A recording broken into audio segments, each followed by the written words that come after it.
দর্শক, এই মুহূর্তে আপনারা দেখতে পাচ্ছেন যে বাংলাদেশের যারা স্থানীয় প্রতিনিধি আছেন, বিশেষ করে স্থানীয় চেয়ারম্যান, মেম্বার, পৌরসভার মেয়র, কমিশনার, কাউন্সিলর, তারা কিন্তু এই মুহূর্তে সমবেত হয়েছেন এবং বিশাল বড় একটা র্যালি নিয়ে তারা প্রধান উপদেষ্টার কাছে যাওয়ার চেষ্টা করছেন এবং সেখানে তারা একটা স্মারকলিপি দেবেন। সেটা নিয়েই আসলে এই ব্যানারটা তৈরি করেছেন। সারা দেশ থেকে এসেছেন স্থানীয় প্রতিনিধিরা। তাদের একটাই দাবি যে তারা জাতীয় নির্বাচনের আগে স্থানীয় নির্বাচন চান না এবং তাদেরকে বহাল রাখার দাবি তাদের রয়েছে।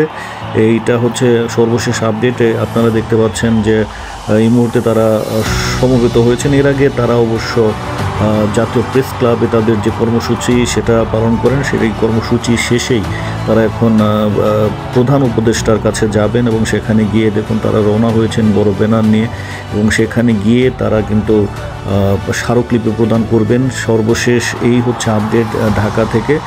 তো দর্শক, আমরা এখন চলে যাব আমাদের স্টুডিওতে। সেখানে আমাদের সাংবাদিক জাহিদুল ইসলাম, তিনি ব্যাখ্যা করবেন যে আসলে কী পরিস্থিতি হতে যাচ্ছে এবং সামনে স্থানীয় নির্বাচন না জাতীয় নির্বাচন কোনটা হতে পারে, কোনটার সম্ভাবনা কেমন, সেটা নিয়ে তিনি কথা বলবেন।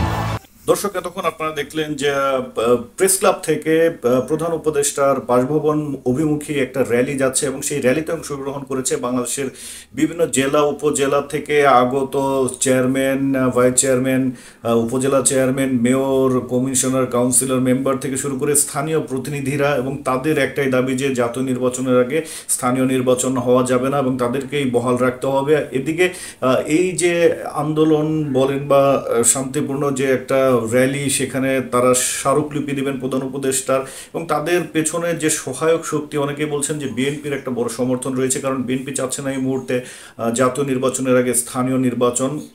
এর আগে যে 6-7 মাস গেল তারা কিন্তু কখনোই এরকম দাবি নিয়ে রাজপথে নামতে পারেনি, কিন্তু যখনই দেখলো যে বিএনপিও চাচ্ছে না স্থানীয় নির্বাচন আগে হোক, তখনই কিন্তু তারা রাজপথে নেমে এসেছে। তো আমার কাছে যেটা মনে হয় যে বিএনপি যদি না চায় সেক্ষেত্রে কিন্তু আসলে স্থানীয় নির্বাচন করাটা এই সরকারের জন্য খুবই কঠিন হবে। তো দর্শক, আপনার মতে বা আপনি যেটা বুঝছেন যে সামগ্রিক পরিস্থিতি বিবেচনায় তাতে স্থানীয় নির্বাচন না জাতীয় নির্বাচন কোনটা আগে হওয়ার সম্ভাবনা রয়েছে, সেটা অবশ্যই কমেন্ট বক্সে জানাবেন। বিডি নিউজ ট্র্যাকারের সাথে যুক্ত হওয়ার জন্য সবাইকে ধন্যবাদ।